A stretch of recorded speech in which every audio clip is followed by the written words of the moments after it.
असफलता एक चुनौती है, इसे तुम स्वीकार करो। क्या कमी रह गई, देखो और सुधार करो।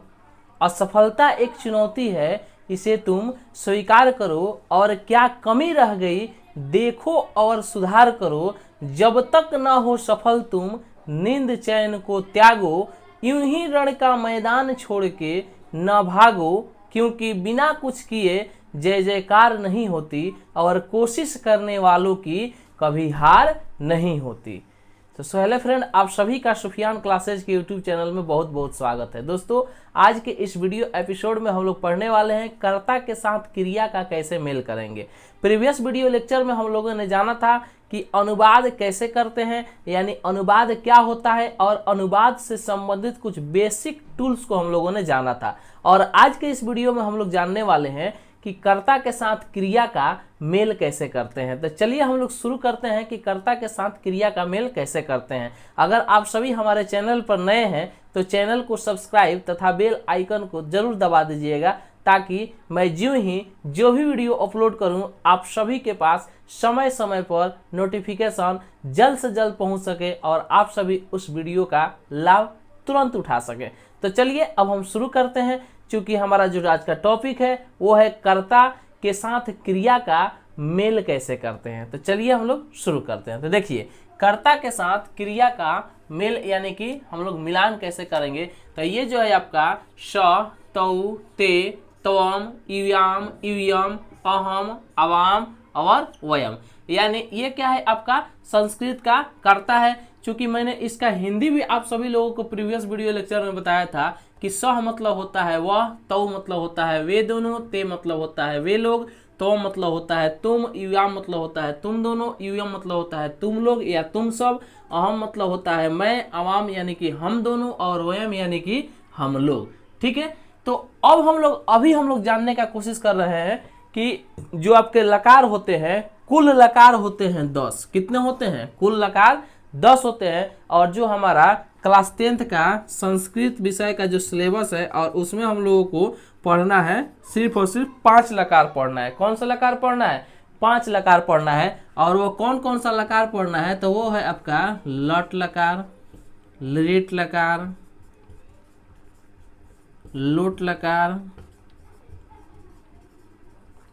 और लट लकार, लिट लकार, लोट लकार, लंग लकार और विधिलिंग लकार, यानी 5 लकार हम लोगों को पढ़ना है। तो उसी लकार में से हमने एक लकार लिया है जिसका नाम है लट लकार, यानी जिसे हम लोग हिंदी में वर्तमान काल कहते हैं। क्या कहते हैं? हिंदी में हम लोग वर्तमान काल कहते हैं। तो चलिए हम लोग वर्तमान काल के बारे में आज हम लोग पढ़ेंगे कि वर्तमान काल होता क्या है और वर्तमान काल में हम लोग अनुवाद कैसे बनाते हैं। तो चलिए हम लोग जानने का कोशिश करते हैं। तो देखिए, यहाँ पर दिया गया है लट लकार यानी कि वर्तमान काल। तो सबसे पहले हम लोग ये जानने का कोशिश करते हैं कि वर्तमान होता क्या है। जैसे कि इसे हम लोग अंग्रेजी में कहते हैं प्रेजेंट टेंस, यानी हम अपने दैनिक जीवन में जितने भी सारे क्रियाएं प्रेजेंट टाइम्स में करते हैं, जैसे पढ़ते हैं, उठते हैं, जाते हैं, हंसते हैं, रोते हैं, गाते हैं, ये सभी किस में होता है? वर्तमान काल में ये सारी क्रियाएं होती है। ठीक है, तो चलिए अभी हम लोग अब जानने का कोशिश कर रहे हैं कि वर्तमान काल का प्रत्यय, यानी जिसकी सहायता से हम लोग धातु रूप बनाएंगे और उसके बाद से हम लोग अनुवाद बनाएंगे। ठीक है, देखिए वीडियो के पूरा अंत तक बने रहिएगा ताकि आप सभी लोगों को किसी भी प्रकार से कोई भी कठिनाई ना हो। ठीक है, तो यहाँ पर ध्यान दीजिए। सबसे पहले हम लोग ये जान रहे हैं कि लट लकार यानी वर्तमान काल का जो प्रत्यय होता है वह क्या होता है। तो जो लट लकार वर्तमान काल का जो आपका प्रत्यय है वह है ती, तह, अंति, सी, थ, थ, आमी, आव, आमत। मैं एक बार फिर पढ़ देता हूँ। वह है ती, त, अंति, सी, थ, थ, आमी, आव, आम।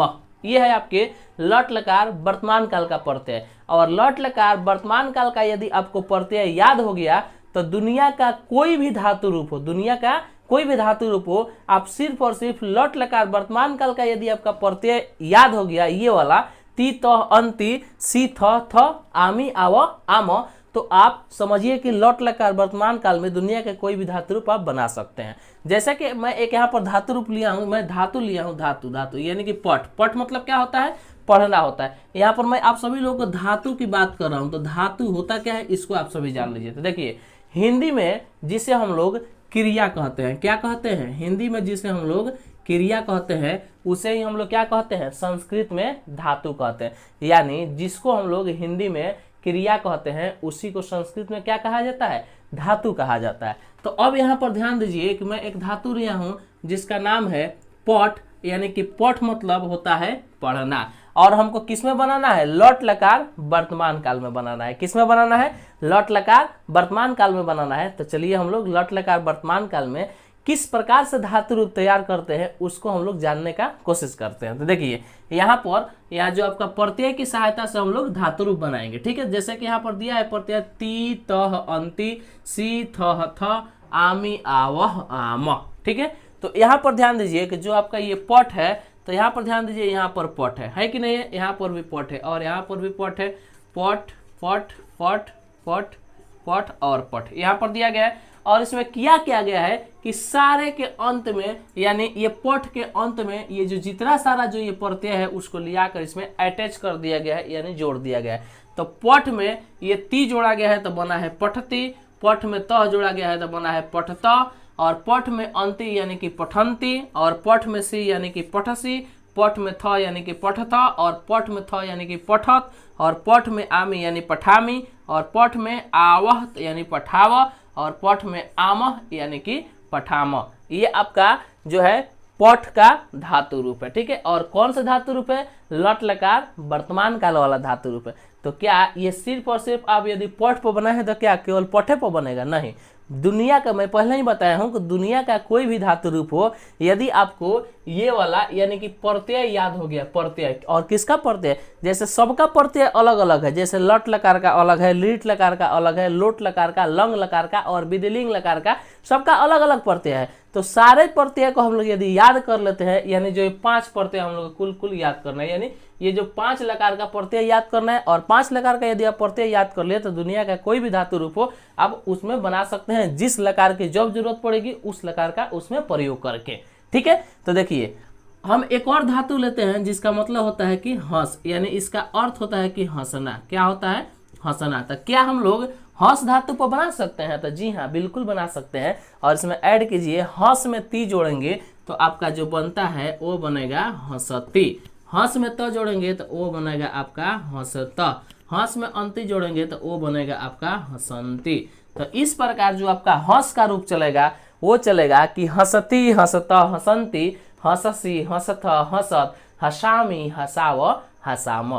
ठीक उसी प्रकार चल मतलब होता है चलना। चल एक धातु है जिसका मतलब होता है चलना, ठीक है। चल मतलब क्या होता है, चलना होता है। तो इसका रूप यदि हम लट लेकर वर्तमान काल में चलाएंगे तो उसको कैसे चलाएंगे, तो उसका रूप चलता है चलती चलत चलंती चलसी चलत चलत चलामी चलावह चलाम, ठीक है।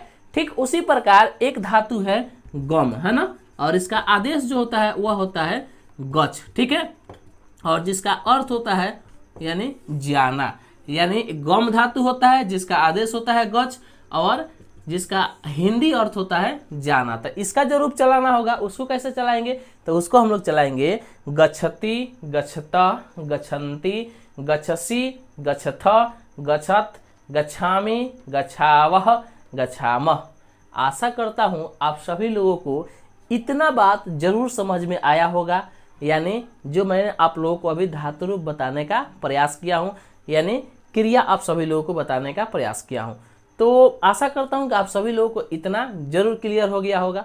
अब चलिए, अब जो मेन हमारा जो टॉपिक था कि कर्ता के साथ क्रिया को कैसे मेल करते हैं उसको हम लोग जानने का कोशिश करते हैं। तो देखिए किस प्रकार से मेल करेंगे। अब हमारा यहाँ पर जरूरत पड़ने वाला है, जो मैं आप सभी लोगों को फर्स्ट वीडियो एपिसोड में बताया है कि अनुवाद का नियम, यानी कि कर्ता जिस पुरुष और जिस वचन का हो, क्रिया भी उसी पुरुष और उसी वचन की करते हैं। तो यहाँ पर अब उसका जरूरत पड़ेगा कि कर्ता कैसा रहेगा तो क्रिया कैसा देंगे, और कर्ता कौन से पुरुष कौन सा वचन का होगा तो क्रिया भी किस कौन सा पुरुष कौन सा वचन का देंगे। तो चलिए हम लोग यहाँ पर बात करते हैं। तो देखिए यहाँ पर दिया है जैसे कि ये आपका कर्ता है स, और यदि आपसे पूछा जाए कि यह जो स है वह कौन सा पुरुष और कौन सा वचन का है। तो ये जो आपका स है, यहाँ पर ध्यान दीजिए कि यहाँ पर प्रथम पुरुष और ये एक वचन के सामने है। किसमें है? प्रथम पुरुष एक वचन। तो हम कह सकते हैं कि जो ये स है वह प्रथम पुरुष एक वचन के सामने है, इसलिए ये है, इसमें जो है जो कर्ता जो पुरुष और वचन है वह है प्रथम पुरुष और एक वचन। तो चूंकि ये जो आपका कर्ता है इसमें पुरुष और वचन चूंकि प्रथम पुरुष और एक वचन है, तो इसके साथ क्रिया का भी मिलान कीजिएगा तो वह प्रथम पुरुष एक वचन का ही मिलान कीजिएगा, यानी प्रथम पुरुष एक वचन का। तो इसके अनुसार हो जाएगा सह पठति। क्या हो जाएगा? सह पठति। चूंकि इसका जो हिंदी होगा वह होता है कि वह पढ़ता है। क्या हो जाएगा? वह पढ़ता है। अब बात आते हैं तो की तरफ, यानी तो यहाँ पर दिया गया है तो मतलब होता है वे दोनों, और तो कौन से पुरुष कौन सा वचन है, तो चूंकि आपका प्रथम पुरुष द्विवचन है तो इसके साथ क्रिया भी आप प्रथम पुरुष द्विवचन का ही देंगे। तो यहाँ पर देंगे तो पठत, ते पठन्ति, तवम पठसि, इव्याम पठथ, इव्यम पठत, अहम पठामि, अवाम पठावः, वयम पठामः। आशा करता हूँ इतना आप सभी लोगों को जरूर समझ में आया होगा। अगर समझ में नहीं आया होगा तो एक और तरीका देखिए यहाँ पर आप लिख दीजिए 1 2 3 4 5 6 7 8 और 9, ठीक है। और ठीक उसी तरह यहाँ पर भी लिख दीजिए 1 2 3 4 5 6 7 8 और 9, ठीक है। तो अब देखिए एक का मिलान जो करना होगा, एक को यदि यहाँ पर कर्ता मान लीजिए और इसको क्रिया मान लीजिए, तो एक का मिलान एक वाले के साथ ही होगा, 2 का 2 वाले के साथ, 3 का 3 वाले के साथ, 4 का 4 वाले के साथ, 5 का 5 वाले के साथ, 6 का 6 वाले के साथ, 7 का 7 के साथ, 8 का 8 के साथ और 9 का 9 के साथ। तो ये रहा है आपका कि कर्ता जिस पुरुष और जिस वचन का हो, क्रिया भी उसी पुरुष और उसी वचन की होगी। अगले वीडियो एपिसोड में हम लेकर आते हैं आप सभी लोगों के लिए कि लट लकार वर्तमान काल में अनुवाद को किस प्रकार से किया जाता है। तब तक के लिए मिलते हैं एक नए वीडियो में। Thank you, thanks for watching my video.